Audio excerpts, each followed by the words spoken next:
شرور أنفسنا وسيئات أعمالنا، من يهده الله فلا مضل له ومن يضلل فلا هادي له، وأشهد أن لا إله إلا الله وحده لا شريك له، وأشهد أن محمدا عبده ورسوله. اللهم صل على محمد وعلى آل محمد كما صليت على إبراهيم وعلى آل إبراهيم إنك حميد مجيد. اللهم بارك على محمد وعلى آل محمد كما باركت على إبراهيم وعلى آل إبراهيم إنك حميد مجيد. وبعد، فما زال حديثنا موصولا مع هذه الرحلة التي هي للدار الآخرة، ونسأل الله سبحانه وتعالى أن يحسن عاقبتنا جميعا. يقول النبي صلى الله عليه وسلم: يهرم ابن آدم ويبقى معه اثنتان، الحرص والأمل، أي أن ابن آدم إنما يشيخ ويكبر سنه ويكبر معه هذان الأمران، الحرص والأمل، أي الحرص على الدنيا وكذلك الأمل فيها. وفي صحيح الإمام مسلم: يهرم ابن آدم ويشب فيه اثنتان، الحرص على المال والحرص على العمر. وصدق من قال: إلى ما تغر بالأمل الطويل، إلى ما تغر بالأمل الطويل، وليس إلى الإقامة من سبيل، فدع عنك التعلل بالأمان، فما بعد المشيب سوى الرحيل. أتأمن أن تدوم على الليالي، وكم أفنين قبلك من خليل، وما زالت بنات الدهر تفني بني الأيام جيلا بعد جيل. يقول بعض الحكماء: عجبت ممن يحزن على نقصان ماله ولا يحزن على فناء عمره، وعجبت ممن الدنيا مولية عنه والآخرة مقبلة عليه، فيشتغل بالمدبرة ويعرض عن المقبلة، أي أن الآخرة هي التي تقبل عليك، وأن الدنيا هي التي سترحل عنك أو ترحل أنت عنها. لهذا قال أحد الزهاد: كونوا من الله على حذر، ومن دنياكم على خطر، ومن الموت على وجل، ولقدوم الآخرة على عجل. كان أبو الدرداء رضي الله عنه ينادي فيقول: يا ابن آدم، يا ابن آدم، طأ الأرض بقدمك، طأ الأرض بقدمك، فإنها عن قليل قبرك. ابن آدم، إنما أنت أيام، فكلما ذهب يوم ذهب بعضك، فكلما ذهب يوم ذهب بعضك. ابن آدم، إنك لم تزل في هدم عمرك منذ ولدتك أمك. فنعوذ بالله من طول الأمل. جميل أن الإنسان يحمل في قلبه أملا طويلا، هذا الأمل هو الذي يجعله يعمر هذا الكون بما فيه بكل أنواع الخير. ودائما تعلمون أن الإنسان مفطور على حب الدنيا، على حب الحياة، لكن الحذر أن يحول طول الأمل بينه وبين طاعة الله عز وجل، لأن صاحب الأمل الطويل في الدنيا في الغالب يركن إلى الشهوات والملذات، لذا قلبه لا يتحرك حينما يسمع الآيات والكلام، لا يتحرك القلب حينما يسمع آيات القرآن أو يسمع الكلام من النبي صلى الله عليه وسلم. لهذا حذر النبي صلى الله عليه وسلم الأمة من طول الأمل. فعن ابن عمر رضي الله عنهما قال: أخذ رسول الله صلى الله عليه وسلم بمنكبي، مسكوا كده، وقال: كن في الدنيا كأنك غريب أو عابر سبيل. أو هنا للإضراب الانتقالي، والمعنى بل، فكأنه يقول: كن في الدنيا كأنك غريب بل عابر سبيل، لأن الغريب قد يستوطن، الغريب يأتي إلى أي مدينة، إلى أي قرية، فيجلس ويشتري بيتا أو يتزوج ثم يكون له أبناء فيصير مقيما مستوطنا، فكأنه يقول له كن في الدنيا كأنك غريب، لا، بل كن كعابر السبيل في الدنيا، تأخذ من الدنيا أفضل زاد وهو التقوى، وتزودوا فإن خير الزاد التقوى. كان ابن عمر يقول إذا أمسيت فلا تنتظر الصباح، وإذا أصبحت فلا تنتظر المساء، وخذ من صحتك لمرضك ومن حياتك لموتك. وزاد الإمام أحمد وعد نفسك من أهل القبور. ولهذا قال الله عز وجل عن هؤلاء الذين طال عليهم الأمل أو الأمد ذرهم يأكلوا ويتمتعوا ويلههم الأمل فسوف يعلمون. قال الإمام القرطبي رحمه الله وطول الأمل داء عضال ومرض مزمن، متى تمكن طول الأمل من القلب فسد مزاجه واشتد علاجه، ولم يفارقه داء ولا نجح فيه دواء، بل أعيا الأطباء ويئس من برئه الحكماء والعلماء. هذا هو طول الأمل. وطول الأمل أيها الأحباب معناه الحرص على الدنيا، ومعناه الانكباب والانشغال والانغماس في هذه الدنيا، معناه الحب لها والتعلق بها، معناه الإعراض عن الآخرة. لهذا النبي عليه الصلاة والسلام كان يقول صلاح أول هذه الأمة بالزهد واليقين. أول هذه الأمة إنما صلح حالهم بالزهد في الدنيا واليقين فيما عند الله عز وجل، ويهلك آخرها بالبخل والأمل. يروى أن أبا الدرداء رضي الله عنه الصحابي الجليل وقف على درج مسجد دمشق، وقف على درجة من درجات المسجد، فقال يا أهل دمشق ألا تسمعون من أخ ناصح لكم؟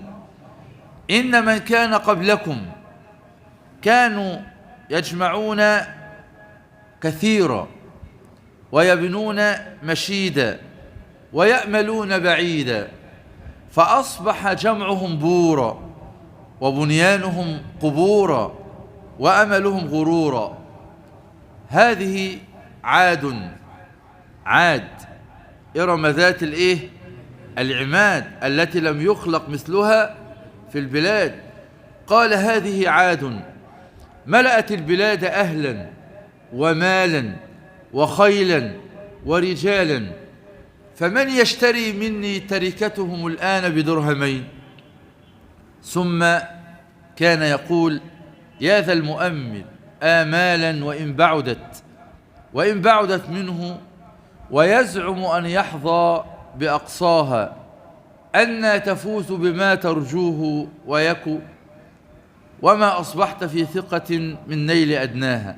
المؤمل ربما يؤمل آمال تكون بعيدة دايما عنده طول أمل. لو هو صغير عنده طول أمل إن هو هينتهي من التعليم، ينتهي من كذا وينتهي من كذا وينتهي من كذا، آمال. لهذا الحسن البصري رحمه الله تعالى كان يحذر من طول الأمل، فكان يقول ما أطال عبد الأمل إلا أساء العمل. وصدق رضي الله عنه، لأن الأمل الطويل يجعل الإنسان عنده كسل عن العمل، يورث التراخي والتواني، ويجعل الإنسان في تشاغل وتقاعس، ويكون الإنسان اللي عنده طول أمل يخلد إلى الأرض ويميل إلى الهوى، وهذا شيء مشاهد لا يحتاج إلى برهان.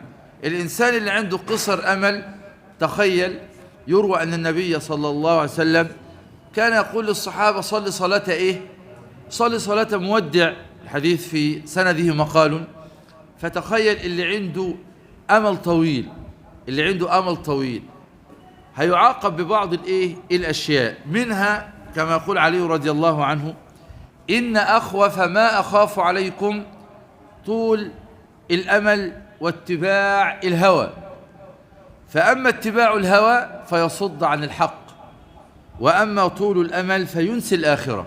الله، أخاف عليكم اتباع الهوى وطول الأمل. اتباع الهوى إن الإنسان يكون عنده هوى في كل ما تهواه نفسه، هذا الهوى دائما يصد عن الحق، يبقى الحق أمامه لكن هواه في المقابل، فيؤثر هواه على هذا الحق. فعلي رضي الله عنه يقول: إن أخوف ما أخاف عليكم طول الأمل واتباع الهوى، فأما اتباع الهوى فيصد عن الحق، وأما طول الأمل فينسي الآخرة. لهذا في بعض الآثار يقول القائل: 4 أمور من الشقاء. حاجات الأربعة ديت إذا تجمعت في الإنسان أصيب بالشقاء: جمود العين فيرى المرضى ولا تبكي العين،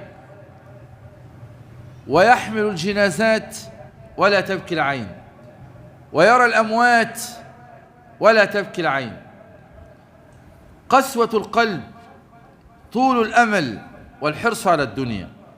هذه الأمور الأربعة من الشقاء: جمود العين، قسوة القلب، طول الأمل، الحرص على الدنيا. لهذا بعض السلف رحمهم الله كانوا يترجمون هذا الكلام إلى ترجمة عملية. الترجمة العملية اللي هي: إذا أمسيت فلا تنتظر الصباح، وإذا أصبحت فلا تنتظر المساء. معروف الكرخي رحمه الله تعالى أقام الصلاة، ثم قال لمحمد ابن أبي توبة أحد الأئمة: تقدم فصل بنا. فمحمد ابن أبي توبة يعني كأنه يقول: إن صليت بكم هذه الصلاة لم أصلي بكم غيرها، أنا أخش أصلي الصلاة دي ولن أصلي بكم غيرها. فقال له معروف الكرخي: وأنت تحدث نفسك أنك تصلي صلاة أخرى؟ نعوذ بالله من طول الأمل فإنه يمنع خير العمل. تخيل إبراهيم بن عيسى اليشكري لما سئل: كيف أصبحت؟ عامل اليوم؟ قال: أصبحت في أجل منقوص. كل يوم بنذهب إلى الآخرة، كل يوم الأجل بينقص. فكيف أصبحت يا إبراهيم؟ قال: أصبحت في أجل منقوص وعمل محفوظ، والموت في رقابنا والقيامة من ورائنا، ولا ندري ما يفعل الله بنا. لما دخل سلمة ابن بشير على أبي هريرة رضي الله عنه وكان يبكي، فقيل له: ما يبكيك؟ قال: أبكي لبعد سفري وقلة زادي، وإني أصبحت في صعود أهبط منه على جنة أو نار، ولا أدري إلى أيتهما يسلك بي. قال حاتم رضي الله عنه: ما من صباح إلا والشيطان يقول لي. حاتم الأصم يقول: حاتم: ما من صباح إلا والشيطان يقول لي: ما تأكل اليوم؟ ما تلبس اليوم؟ وأين تسكن؟ فأرد عليه وأقول: آكل الموت وألبس الأكفان وأسكن القبر. ولهذا كان يقول: إلزم خدمة مولاك تأتيك الدنيا راغمة والجنة عاشقة. الله، إلزم خدمة مولاك تأتيك الدنيا راغمة والجنة عاشقة. قال الحسن البصري: حقيق على من كان الموت موعده والقبر مورده، والحساب مشهده، أن يطول حزنه وبكاؤه. رابعة زوجة الإمام أحمد بن أبي الحواري تقول: ما رأيت ثلجا قط. عارفين الثلج اللي بينزل؟ ما رأيت ثلجا قط إلا ذكرت تطاير الصحف. الصحف يوم القيامة تتطاير، وكل واحد يأخذ صحيفته بيده. ولا رأيت جرادا قط. عارفين الجراد اللي بيمشي كتير؟ إلا ذكرت الحشر. هكذا الناس يخرجون من قبورهم يوم يخرجون من الأجداث سراعا كأنهم جراد منتشر، في الآية الأخرى كأنهم إلى نصب يوفضون. فما رأيت جرادا قط إلا ذكرت الحشر، ولا سمعت أذانا قط إلا ذكرت منادي القيامة، إلا ذكرت منادي القيامة. هذه الآثار تدلك على مدى محاسبة أنفسهم. قال الفضيل بن عياض: كفى بالله محبا، وبالقرآن مؤنسا، وبالموت واعظا، وكفى بخشية الله علما، وكفى بالجهل به اغترارا. الحسن البصري رضي الله عنه ورحمه نظر إلى ميت يدفن فقال: والله إن أمرا هذا أوله لحري أن يخاف الإنسان من آخره، وإن هذا أمرا هذا آخره، وإن هذا الأمر هذا آخره لحري أن يزهد في أوله. يعني كل التعب ده في الدنيا، وفي الآخر إلا يحصل في القبر. يقول سفيان بن عيينة: أوحش ما يكون ابن آدم في 3 مواطن، 3 مواطن. في يوم ولد فيخرج إلى دار الدنيا، وفي ليلة يبيت فيها مع الموتى فيرى جيرانا من الأموات لم يرى مثلهم، وفي يوم يبعث فيشهد مشهدا لم يرى مثله. ولهذا قال الله تعالى عن يحيى في هذه المواطن ال3: وسلام عليه يوم ولد ويوم يموت ويوم يبعث حيا. كانت إحدى العابدات إذا أصبحت تقول لنفسها: يا نفس هذا اليوم ساعديني، فلعلك لا ترين بياض يوم أبدا. وإذا أمست تقول: يا نفس هذه الليلة ساعديني، فلعلك لا ترين سوادا أبدا. فما زالت تخدع يومها بليلها، تدفع ليلها بنهارها، هكذا حتى ماتت. فضيل بن عياض ذكرنا قصته قبل ذلك في موعظة بليغة.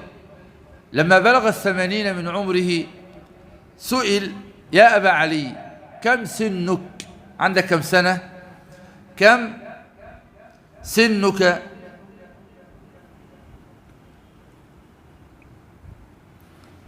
فقال شعرا، قال: بلغت 80 أو جزتها. بلغت 80 أو عديت شوية. فماذا أؤمل أو أنتظر؟ أتت لي 80 من مولدي، ودون 80 ما يعتبر. علتني السنون فأبلينني، فرقت عظامي وكل البصر.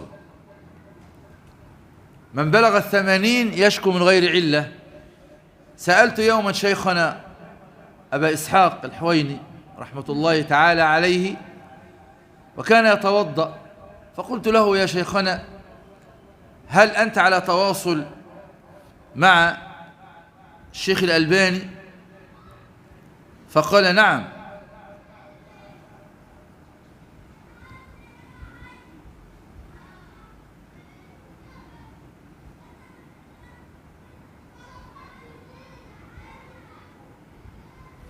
فقال: نعم. قلت: كيف حاله؟ كلام ده من أكتر، يعني الشيخ الألباني ميت في 99، ميت 99 يعني أكتر من تقريبا 26 سنة. فقبل أن يموت الشيخ فسألت شيخنا، قلت له: أنت على تواصل مع الشيخ الألباني؟ فقال: نعم. قلت: كيف حاله؟ قال: من بلغ 80 يشكو من غير علة. هكذا قال الفضيل بن عياض: بلغت 80 أو جزتها فماذا أؤمل أو أنتظر؟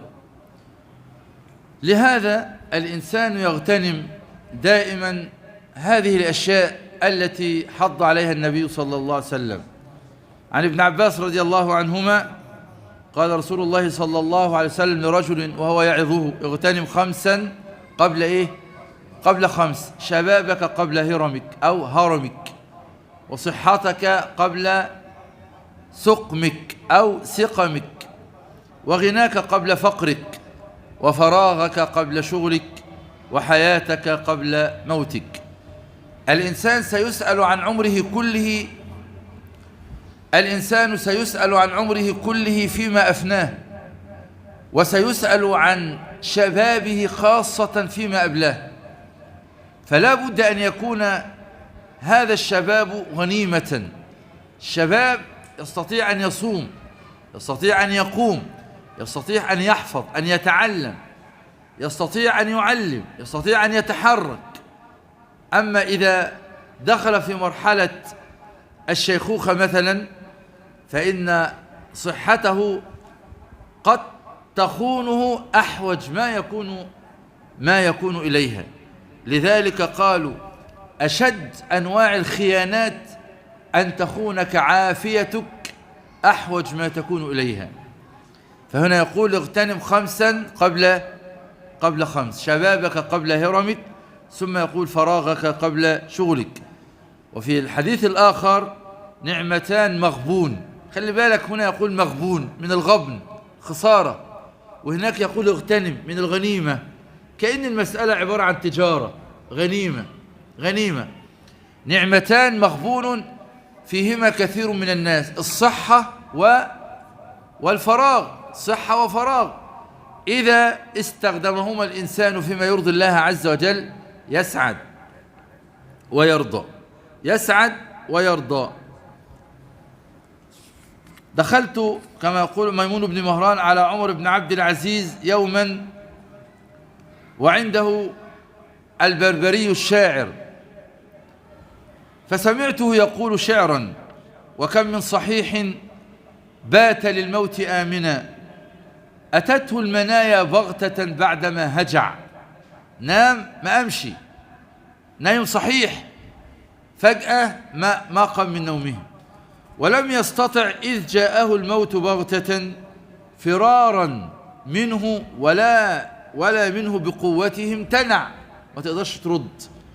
فأصبح تبكيه النساء مقنعا، بتغطي والنساء تبكي، ولا يسمع الداعي وإن صوته رفع، وقرب من لحد صار مقيله، وفارق ما قد كان بالأمس قد جمع. ولا يترك الموت لغني ماله، ولا معدما في الحال ذا حاجة يدع. الموت لا يهاب صغيرا، لا يرحم صغيرا، ولا يهاب كبيرا، ولا يستطيع أحد أن يدفعه عنه بماله.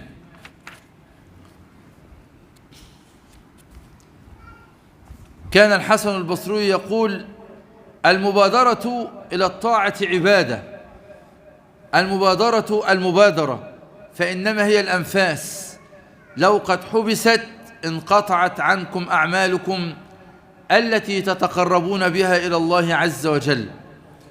فرحم الله امرأ نظر لنفسه وبكى على عيوبه وذنوبه، ثم قرأ قوله تعالى: إنما نعد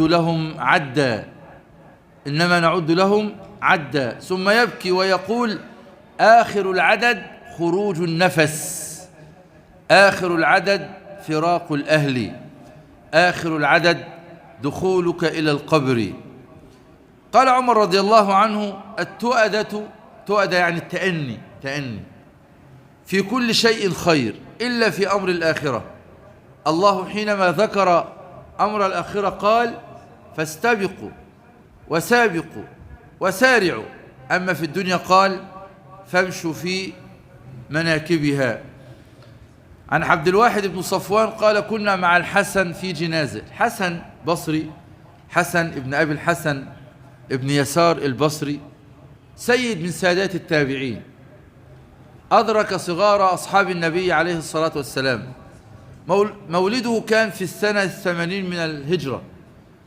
كلامه كما يقول الذهبي رحمه الله في السير يشبه كلام الأنبياء، وهو إمام في الوعظ والعلم والزهد واليقين وغير ذلك، لذلك يكثرون الكلام عنه في المواعظ رحمه الله.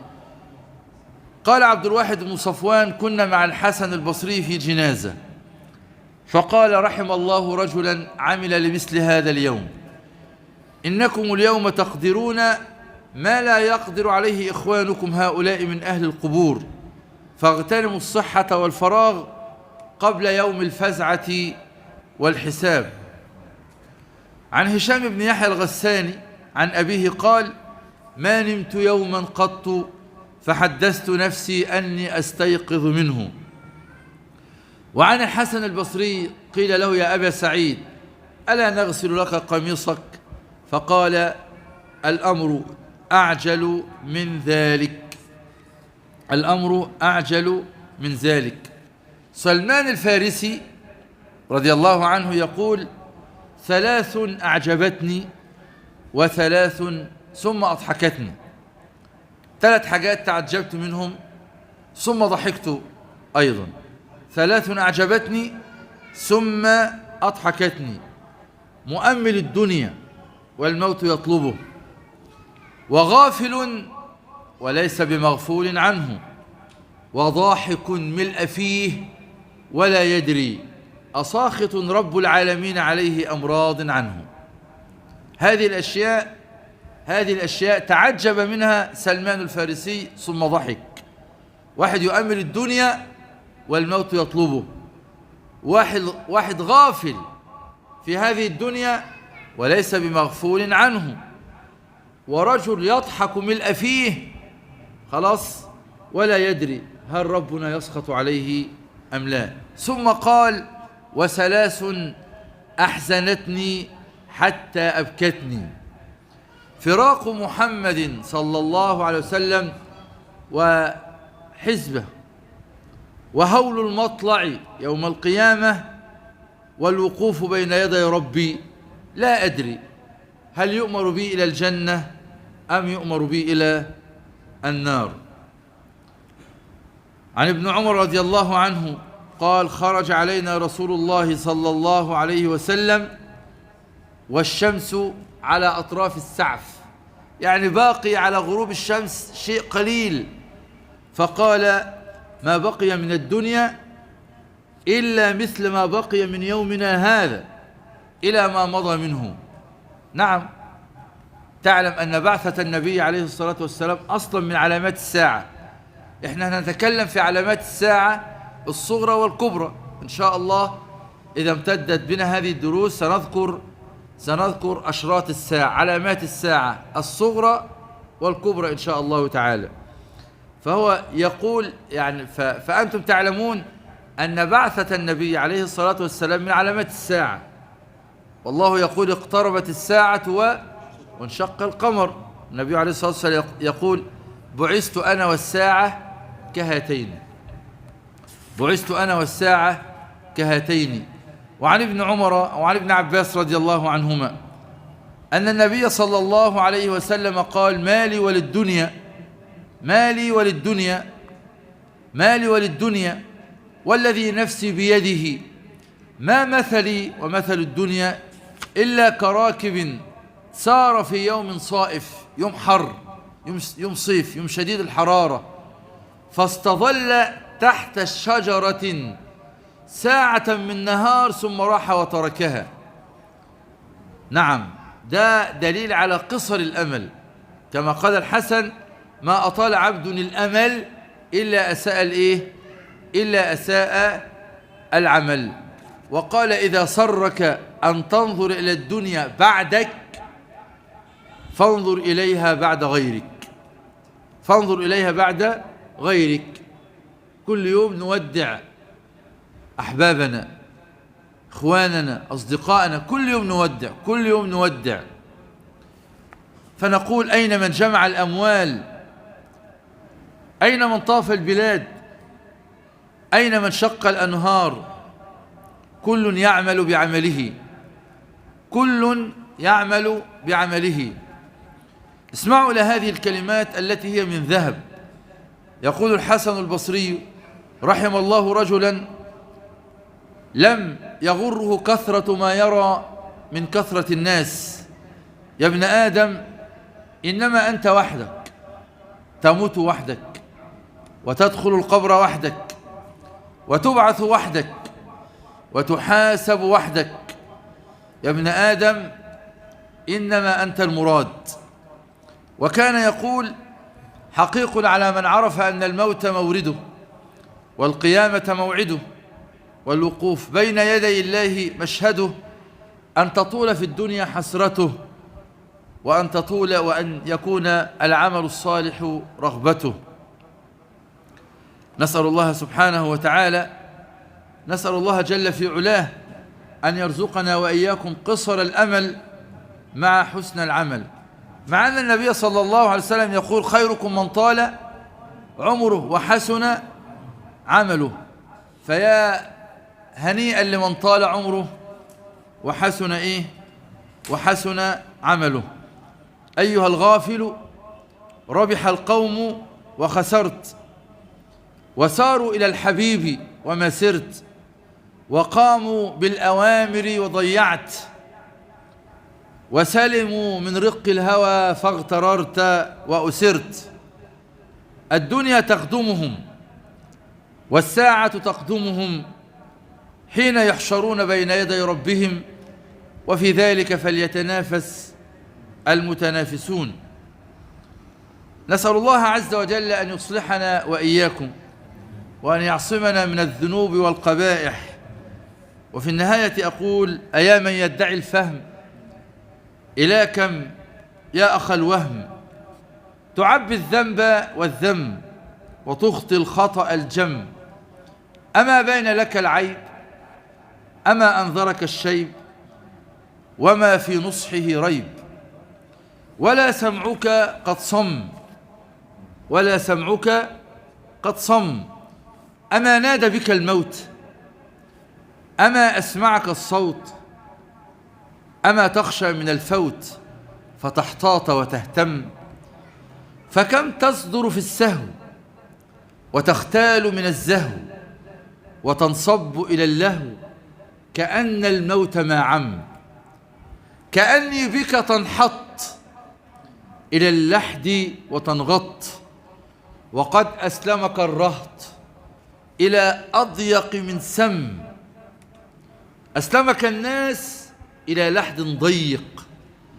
هناك الجسم ممدود ليستأكله الدود، إلى أن ينخر العود ويمسي العظم قد رم. ومن بعد فلا بد من العرض إذا اعتد، صراط جسره مد على النار لمن قصد.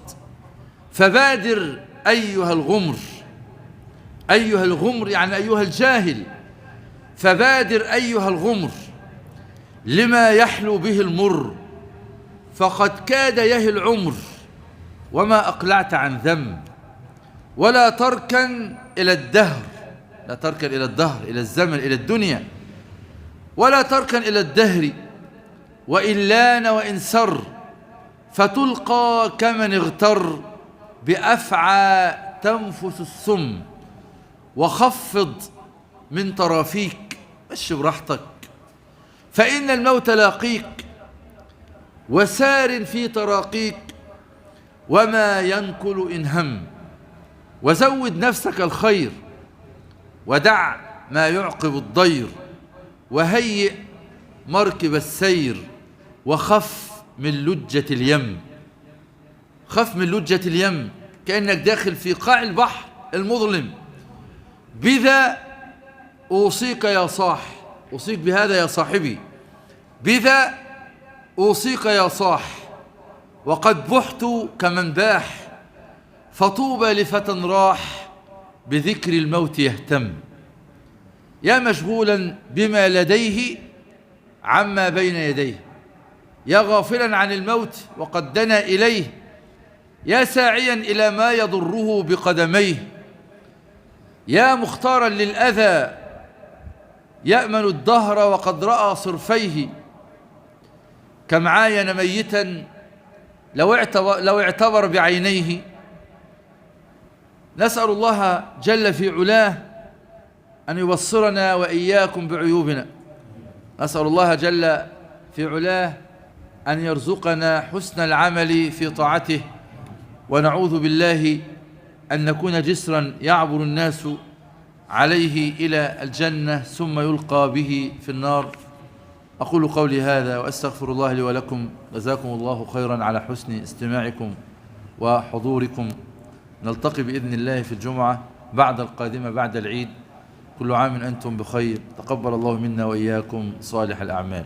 السلام عليكم ورحمة الله وبركاته.